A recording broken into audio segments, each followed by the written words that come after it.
Simon & Schuster Audio presents Pharma, Greed, Lies, and the Poisoning of America by Gerald Posner. Read by Jacques Roy.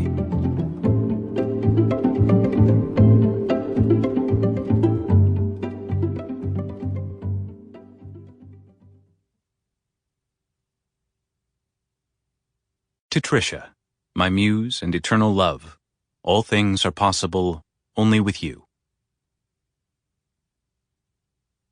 Preface.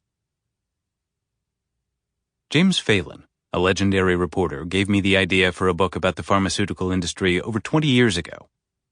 In the 1990s, Phelan, an old-fashioned shoe-leather reporter, and I shared the same book editor, Robert Loomis. Phelan had a deserved reputation for cracking big cases.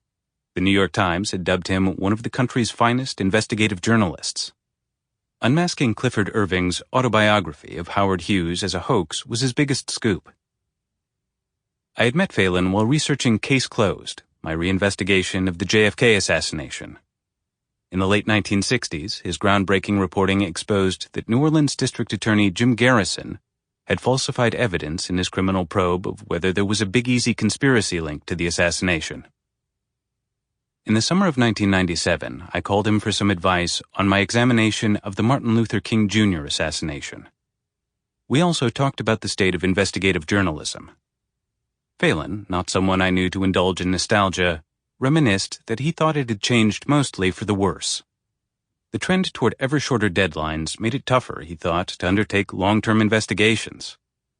Even good reporters might return after a few months without a breakthrough. He cited examples from his own reporting, including one when military investigators had coerced a fake murder confession from an Air Force officer, and another in which a California chiropractor had fleeced millions from patients with a bogus cure. There was no certainty when he got those assignments that he would crack the story. The tips and strands of evidence that initially caught his attention might have turned into dead ends. That's a risk that most magazine and newspaper editors no longer want to take, he said. You can at least still do it in books. There you have the time and space to get to the bottom of a good story. He did not hesitate when I asked what subject he still considered challenging for a book. The pharmaceutical business. It's like throwing a dart at a storyboard. Phelan said he was too old at 85 to undertake such a large project. He did not tell me he was also too sick. A few months later, I learned... Sample complete. Ready to continue?